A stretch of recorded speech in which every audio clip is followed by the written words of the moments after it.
meron na po mga operatiba ng NBI at ng CIDG ang pupunta dito para ako yung aristuhin.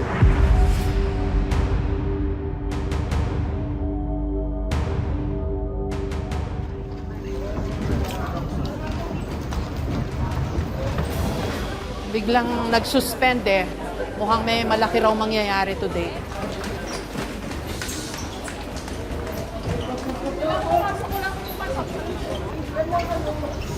Yung mga taga-media, bigla hong nag-rush din po dito sa may labas lang. Marami ho kasing lumilipad-lipad ngayon ng mga balita na developments. Kailangan abangan dahil hindi ho natin alam kung anong mangyayari from here on.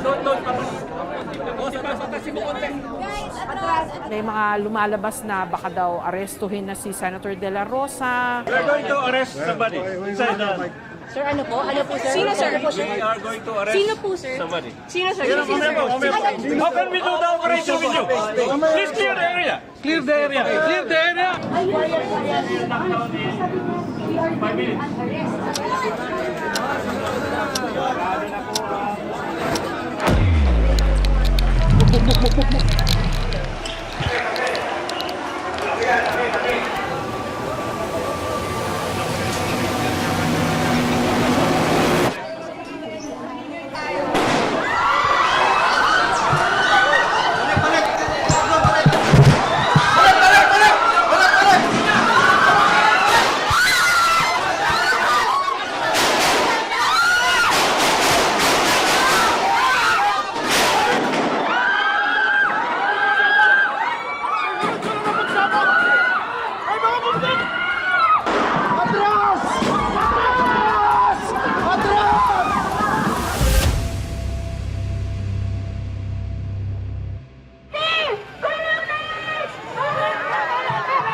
Hapon pa lang nitong Miyerkules at 13 ng Mayo, tensyonado na ang Senado sa labas at kahit pa sa loob. Ganito, iho, ang pagkasabi ng I'm not finished. Hindi yung I have the floor with the burning eyes and the very high voice. So ang suggestion ko, isampa na yung ethics case at doon na po sa ethics committee natin pag-usapan ito dahil marami pang ibang mga mas importanteng bagay sa aking paniwala.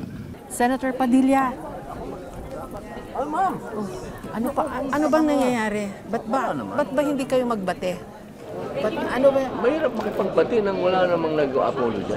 On record dapat. Kasi on record niya sumigaw. Sinubukan naming kunan ng pahayag ang nakaalita ni Senator Padilla na si Senator Kiko Pangilinan pero tumanggi siya.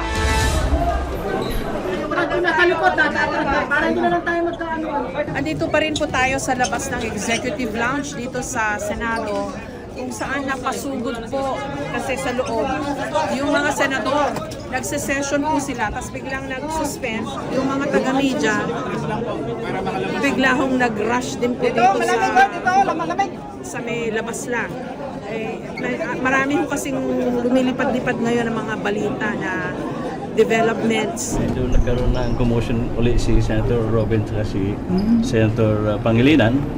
But it was quickly settled.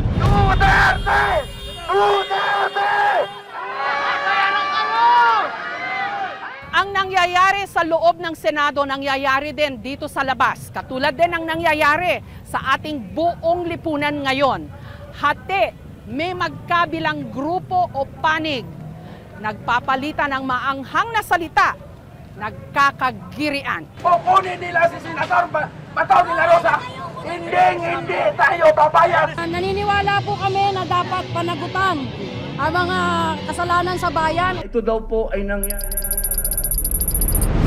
November 2025, nawala na parang bula si Senator Ronald Bato de la Rosa matapos umugong ang balitang aarestuhin siya ng ICC o ng International Criminal Court dahil sa kasong Crimes Against Humanity. Makalipas ang 6 na buwan nitong Lunes, May 11, nagulat na lang ang lahat nang bigla siyang sumipot. Why are you here, sir? Kung hindi ko papasok, ginahanap niyo ako. Di ba? Ngayon papasok ako, tatanungin niyo ako bakit ako pumapasok. Inireklamo niya ang NBI agents na tinangka siyang hulihin hanggang nadapa pa siya sa hagdan. Business na sige! Wala silang respeto sa institusyon ng Senado. Dahil present si Senator De La Rosa, nadagdagan ang lamang ng kanyang mga kaalyado. Ang minority naging majority. Sila na ang may hawa ng Senado. At ang bagong Senate President, si Senator Alan Peter Cayetano. But I will support and defend the Constitution of the Philippines. Pero mula nung sesyong yon, hindi na nakalabas pa ng Senado si Senator Bato dahil sa bantang aarestuhin siya. Sana alagaan mo kami. Huwag mo kami ibigay doon sa mga dayungan. May 13, nakapanayam ko siya. Ito ang huli niyang sit-down interview bago nagkagulo sa Senado. Senator De La Rosa, maraming salamat po sa interview na ito. Maraming salamat din sa iyo, Jessica, sa pagkakataon na ako ay muli mong i-interviewin. 3 araw na ho kayo nakatira dito sa Senado. Opo. Kamusta ho? Okay lang naman po. Halos masaya. Dahil halos araw-araw, ang daming mga supporters na umaakyat at nagpapahayag ng kanilang suporta. So nabubuhayan po tayo ng dugo. Pwede ho bang pakikwento nyo sa amin mula umpisa nung kayo po'y sumulpot ulit dito ho sa Senado after 6 months daw ho na absent kayo? Tinawagan ako ng aking mga kasamahan na kailangan andito ako sa Senado para sa butuhan. Tagal ko na rin plano, balak talaga na resurface dahil nga aside doon sa planong change of leadership, yung alam ko may darating na impeachment trial, pareho nating mga trabaho yan eh. Tapos pangatlo, yung nahihiya na ako doon sa sabi ng mga pupuna sa atin na sige tayo sa tanggap ng sahod galing sa gobyerno, hindi nagtatrabaho. Nagtatrabaho naman tayo, yung opisina natin nagpa-function, pero absent ka lang tayo. Pero ang aking pagmumonitor is distant monitoring. Pero of all days, bakit ho nung araw na yun? Kasi sinabi nila may botohan. Yeah, tama may ho? butuhan. At tungkol saan daw ho yung botohan? Change of leadership ng Senado. So kung hindi ako magdating, hindi namin makuha yung leadership dahil ako ang pang-13th vote. So parang may coup ng leadership ng Senado. Yeah. Pwede mo malaman sino tumawag po sa inyo? Si Senator Alan Cayetano, yung aming majority leader. Paano ho kayo pumunta rito? Kasi parang ibang kotse daw ho yung sinakyan nyo eh. Pinasakay ako doon sa van. Van nino po. Hindi ko alam kung kaninong van yun. Basta sabi ni Senator Alan, sumakay ka dyan sa van. Alam nyo ho ba na may mga naghihintay sa inyo? Ay kung alam ko na may nag-aabang, hindi na ako papasok. Tapos, kwento nyo nga ho, pagpasok nyo, Pagpasok ko, doon sa pintuan, sa gilid, may mga nakaupo. 2 babae, saka may mga lalaki. Akala ko mga staff lang yun ng senador o kaya mga driver ng senador. Pagdaan ko, tumayo sila, hinarang ako. Sir, NBI kami. Hinawakan yung braso ko. So, nagpumiglas ako. Piglas ko gano'n, takbo na ako. Habulan na kami hanggang nakarating ako sa session hall. yun ho yung sinabi nyo nakipag-wrestling kayo. Yung Kasi nagpumiglas Piglas kayo. ako. Kasi ang sabi ho yata ng NBI ni Director Matibag, kaya kayo nasugatan, nadapa Nadapa, kayo. nadapa ako. Hindi dahil Tama. dun sa pagkaka-wrestle ho sa inyo. Hindi. Pagkadapa ko. Sa Nadapa. pagtakbo ko. Bakit ho kayo nadapa? Overspeeding. Run for your life. Yung ginawa ko eh. Takbo! Sa pinakamabilis na takbo, gawin mo para makarating ka sa session hall. Kaso, ang dami ho ngayon natatawa, kinukutsa kayo dahil dun po sa pagkakadapa ninyo. Sige lang. Kung kaligayahan nila yan, ibigay natin sa kanila yung kaligayahan nila. Ano po nangyari sa kamay nyo? Pwede po makita? Ito yung mga sugat na yan. Hindi Minor lang noon, minor na. Hindi fracture. Hindi naman. Gas-gas lang konti. Tapos pagdating nyo sa session hall, ano na ho nangyari? Yun, sinabi ko sa mga kasamahan ko na hinarang ako doon sa baba. Kamusta na po kayo ni former Senate President Soto? Okay naman.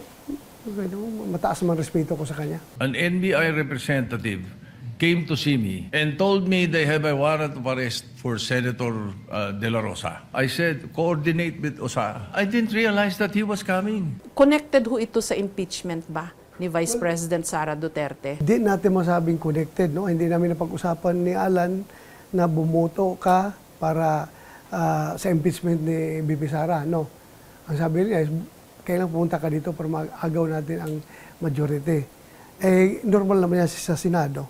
Walang minority na gustong manatiling minority forever. Pero hindi ho maiwasan din ngayon yung mga speculation na, kaya siya nandyan para hanggang botohan kay Sara Duterte sa impeachment niya, makakaboto rin siya. Ano masasagot niyo ho doon? That's my duty to vote. So they cannot question me for being here and to sit as a senator judge because it is my duty as a senator. Yung 6 months po na absent kayo, pwede ho malaman kung nasan kayo nagpunta? I was with the fowls of the air and the beast of the field. Nasa Davao daw ho kayo?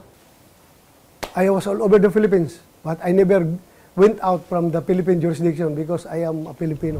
Our last stops is let generation see our country free. Ang state of mind niyo po ngayon, kanina napanood ko yung mga interviews niyo eh. Minsan umiiyak kayo, napapakanta na kayo. How would you consider this, itong yugto po na ito ng inyong buhay? Very abnormal. Very abnormal. Ano hong nasa isip niyo ngayon na you are in this position na dito na kayo halos nakatira, hindi kayo pwedeng lumabas kasi dadamputin kayo, baka dalhin daw ho kayo sa Hague, sasamahan niyo doon si former President Duterte. I leave it up to God. Whatever God desires, I will follow. God's plan is perfect. Susundin ko kung anong kahinatnan ko according to the wisdom of the Lord. Hindi ako ihatag kung pagaligon sa nila para magbanan ako sinili. Sabi ngayon ng iba, dati di ba sabi niya gusto niyang samahan, bakit hindi pa siya pumunta ngayon na hinuhuli siya para dalhin doon? Nagbago ang aking posisyon dahil nung nandun na si President Digong at binibisita ng mga taga Davao, ay hindi pala pwedeng makabisita basta-basta doon, kundi yung immediate family lang pwedeng makakita sa kanya. At kung halimbawa ako'y makulong doon, hindi naman garanti na isang silda lang kami at pwede akong bumisita sa kanya. There's no guarantee. So it defeats my purpose of going there. Kung ganun lang rin pala mangyari, hindi kami magkasama. Pero kung makukulong din ho kayo dun sa The Hague, dun sa ICC facilities, di at least magkasama ho kayo. Di ho ba yun ang gusto nyo? Sabi nyo dati. Depende kung magkasama kami sa silda. Magkasama kami, pero kung hindi, malayo, kahit nihaw-nihaw, walang magiging communication between us, it depends the purpose nga. Qualify ko lang po. So willing kayo na magpakulong basta malapit yung selda ninyo kay Digong. Kung sigurado. Yun naman po pala, willing naman po pala kayong magpakulong. Bakit ayaw nyo pa hong sumama? From the very beginning, my stand is that I do not recognize the jurisdiction of ICC sa ating bansa because we are no longer a member. Our government is in no obligation to effect the warrant of arrest issued by ICC dahil hindi na tayo membro eh.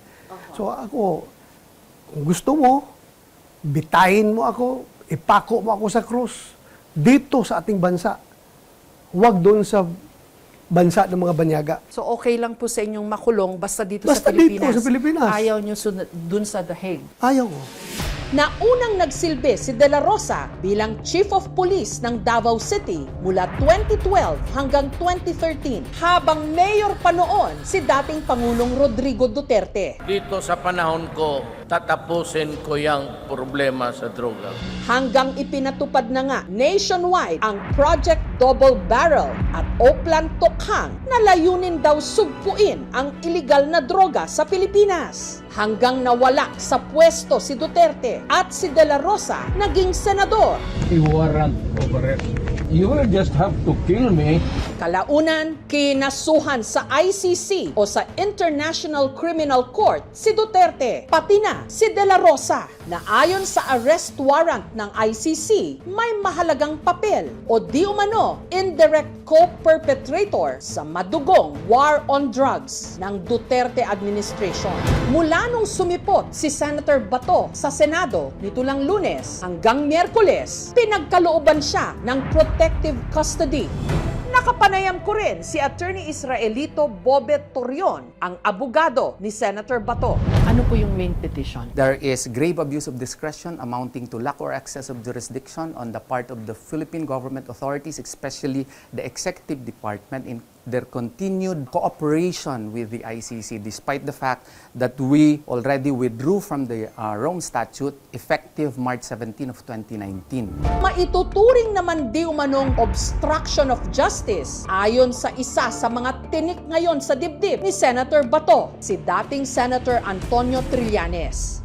Ang nasa saligang batas natin ay hindi pwedeng arestuhin ang isang senador while in session kung ang krimen ay 6 years and below ang penalty. So lahat po ng mga senador na nakasuhan ng above 6 years ay inaresto sa loob ng Senado. Si late Senator Enrile, si Senator De Lima, ako noong 2018. Ito lang si Bato ang tumakas at prinoteksyonan ng Senado kahit alam nila na mali. Hindi pwede ito ihambing doon sa kaso ng mga nakaraan ng dalawang senador, si Senator De Lima at Senator Trillanes, kasi may warrant sila from a local court. Klarong-klaro yun. Bakit kung sino-sino yung mahabol? Si former Senator Trillanes, ikaw ba ay dineploy ng ICC?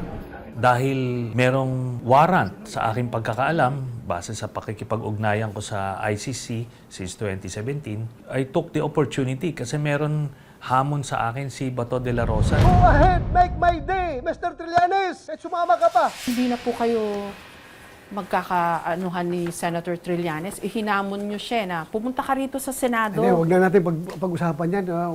Hindi, walang kuwan sa akin yung tao na yan.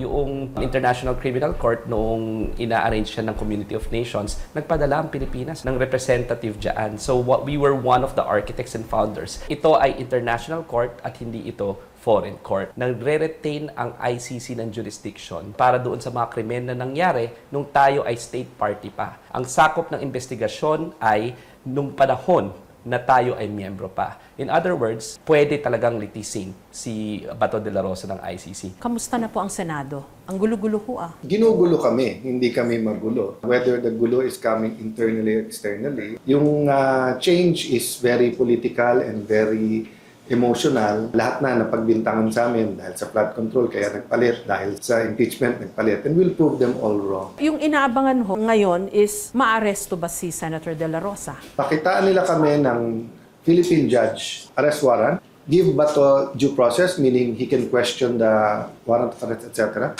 We will follow the law. Pero yung sasabihin mo, it's a foreign warrant of arrest, na umalis na tayo doon. The ICC is violating their own rules. And then, kahit sinong Pilipino dito, walang remedy. Pero nalipad na po nila sa The Hague si former President That's why nga Duterte. hinihiwalay ko yun eh. Kasi ngayon, ano pa magagawa natin? Hintay na lang yung Supreme Court sa tamang oras. Ang isang rule ng ICC, after 1 year na umalis ka, hindi ka na pwede mag-order ng investigation. Dapat within 1 year. Kay President Duterte, lampas ng 1 year, in-uphold pa rin nila tuloy. Does it matter that the ICC already has ruled that they have jurisdiction over Duterte? It matters more because they violated their own treaty. So, anong mangyayari sa atin? Kanina napansin ko sa session hall, parang ramdam at kita namin yung tensyon sa pagitan ng mga senador. So we just need a balancing act. But this is a question eh. Since nag-aaway ang Presidente at Vice President, nag-aaway ang Congress at Vice President, do the senators want to be peacemakers? Or do we want to be one of the same? Let's be the salt and light. Huwag tayong pareho lang sa iba. I have to admit it's difficult. I mean, that first day ng Monday is not the day I expected. Magandang hapon mga kababayan. Meron na po mga operatiba ng NBI at ng CIDG ang papunta dito para aking arrestuhin. Mag-aalas 6 ng gabi nang natapos ang sesyon at lumabas ang ruling ng Korte Suprema na hindi nila bibigyan ng TRO o ng Temporary Restraining Order si Senator Bato laban sa kanyang ICC arrest warrant. Andito pa rin po tayo sa labas ng Executive Lounge dito sa Senado kung saan napasugod po kasi sa loob yung mga senador. Mag-aalas 7 ng gabi, humarap sa media ang Acting Sergeant at Arms o hepe ng security ng Senado, si General Mau Aplasca. Sino, sir? We are going to arrest Sino po, sir? somebody. Sino, sir? How can we do the operation with you? Please clear the area. 5 minutes. Nung oras na yon, nasa loob pa rin ng Senado ang ilang mga miyembro ng media, pati na ang aming team. Sa labas, nagbarikada ang mga pulis at mga rallyista. 7:18, namataan sina Senator Bato at Senator Robin Padilla na pumasok ng elevator. Hanggang dumating na sa Senado ang hinihintay na articles of impeachment laban kay Vice President Sara Duterte mula sa Kongreso. Lalo pang naalarma ang Senado nang may pumasok na armadong grupo. Mga miyembro ng MSEG o ng Marine Security and Escort Group. Sunod nito, narinig ang tunog ng drill o pagbabarena sa lumang pinto sa ground floor ng building. Ang tunog galing dumano sa building ng GSIS na konektado sa Senado. Dahil hindi malinaw kung saan nanggaling ang tunog, ang hinala tuloy ng mga nasa Senado, baka may nagtatangkang lumusob. Anong daanan po ito, sir? Sorry. Walang pasok dito. Maya-maya pa sa second floor ng Senado, ito ang nasaksihan ng aming team na naiwan doon.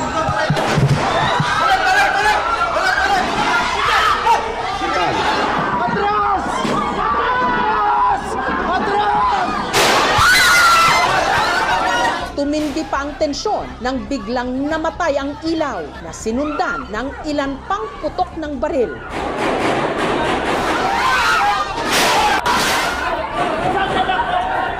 Nakita ng aming team sa isang daanan sa sumulong hall ng Senado ang mga umaaligid na armado na parang may sinusundan. Baba! Baba! Baba! Baba!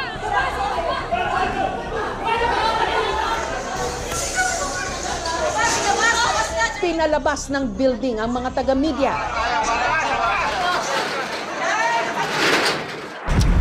Sa pamamagitan ng Facebook Live, nagbigay ng pahayag si Senate President Cayetano. We are allegedly under attack. My number one priority to secure the senators. I will not arrest Senator Bato, just to be clear. Sa ipinost namang litratong ito, sinabi ng mga senador na ligtas sila. Pero kapansin-pansing hindi nila kasama si Senator Bato.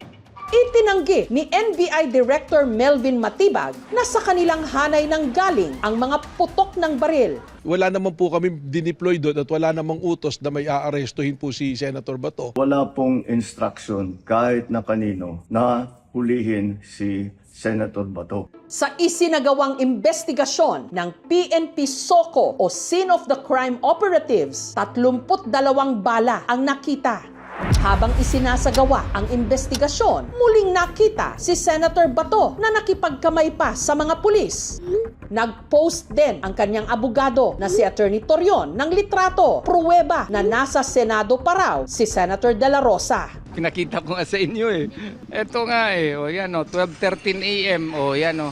Sa investigasyon, inalam kung saan ba nanggaling ang tunog ng barena na siyang nakadagdag ng tensyon. Ayon sa NBI, GSIS ang nagsagawa ng pagbabarena ng pinto. Ginawa raw nila yon para wala roong makalusot. Tinatanggal po nila yung lock because the access from the Senate going to GSIS, yung susi po ang doon po sa Senate. Kaya raw nasa GSIS ang mga taga-NBI Lunes ng hapon at gabi dahil din hiniling ng GSIS ang tulong ng NBI para sa seguridad ng kanilang gusali. O saan? Ang pumutok sa amin si Aplaska. Inamin ng Sergeant at Arms ng Senado na si General Aplaska na siya ang nagpaputok ng warning shot. Challenge po kung sino sila. Sumugot naman na NBI agents. Bakit kay Armando, ibaba niyo yung mga baril nyo? Instead of lowering down the firearm, tinaas po nila yung baril, kaya nagpaputok po kami ng warning shot. Ang malaking tanong ngayon, Nasaan na si Senator Bato?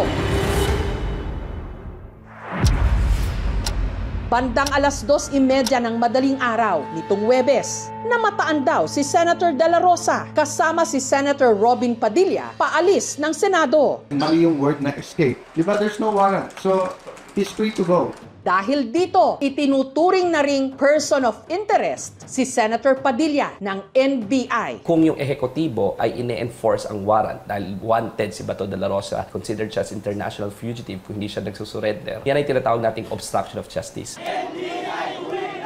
Lahat itong nangyayari na to is magkakaugnay. Hindi nangyayari ang mga bagay-bagay sa politika out of nothing. Let's face the fact na lahat ng nangyayari ngayon, ang kanyang patutunguhan walang iba kundi 2028 elections. Tinatayang 6 to 30,000 ang bilang ng mga namatay sa gyera kontra droga ng Administrasyong Duterte. Isa sa mga nawala sa madugong gyera kontra droga ni Duterte, si Danilo, construction worker, mister ni Purisima. Siya yung breadwinner. Siya talaga yung naghahanap buhay sa amin. Ang trabaho ko lang din naman sa bandera. Gabi, noong August 3, 2017, nabulabog na lang sila nang may dumating na mga armadong lalaki sa kanilang bahay sa Caloocan. Pagpasok sa amin, nagmamakawa po ako. Kita namin na talagang inangat na talaga yung Armalite para tutok na doon. Tapos yun, may putok na nangyari.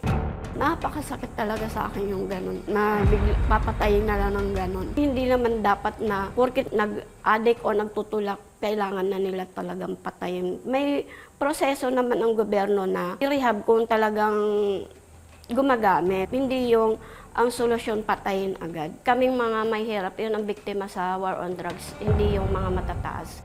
Ano pong masasabi nyo dun sa mga nagsasabi na kami nga, mga nawalan kami ng anak, ama, eto kami tumitindig, lumalaban. Eto si Bato, tumatakbo. Sabi naman, palit kami ng posisyon. That's a basic human instinct if your life and liberty is at stake. Ano pong masasagot nyo dun sa mga namatay? Ako'y nakikiramay sa lahat ng namatayan nung war on drugs. Based on records, tingnan ninyo kung ilan yung mga pulis na inibisigahan, kinasuhan, at mayroon pa nga na-convict dahil nga yung Kian de Los Santos na kaso, konbiktado ang pulis. Tayo ang nagpapalo up noon ng kaso na yun. May order sa niya, shoot to kill. Si President Duterte po naringgan ng ilang beses ng ganun na uutusan niya raw lahat ng law enforcement agencies para patayin yung mga nagda-drugs. Hyperbole lang yan eh. Dahil kayo po ang chief PNP noon, di ho ba dapat kayo yung accountable? Give me any evidence. Sabi ni President Duterte, patayin natin lahat yan.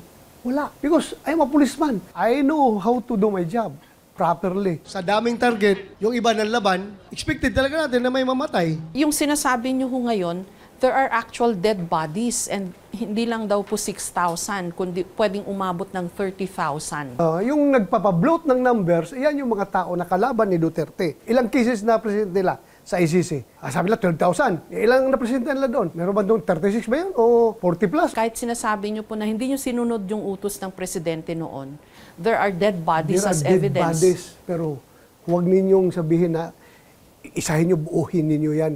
Na lahat yan extrajudicial killing. Isa-isahin nyo, imbestigahan bawat kaso, kung ano nangyari dyan, malaman mong katotohanan.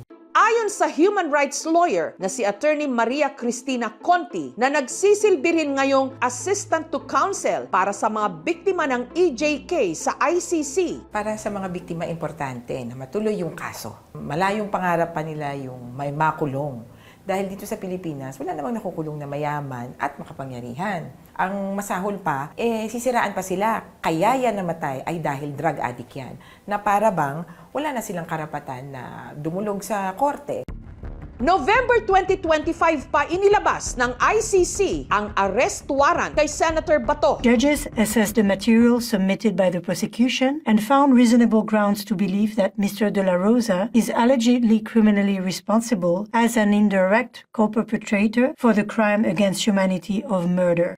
Si Senator Bato de la Rosa kasama na sa wanted persons list ng ICC. We will definitely submit to the request of the ICC. Sitting senator si Senator Bato. Opo. Diba? Pero pag may attempt ka nang umalis sa Pilipinas, teka, ibang usapan na to. Paano po naman dun sa mga nagsasabing, ayan si Bato, naging PNP chief yan, chief implementer ng batas nung siya ay chief PNP, tapos naging senador, legislator, tagagawa ng batas. So you're supposed to be a man of law. Yun po ang expectation sa inyo.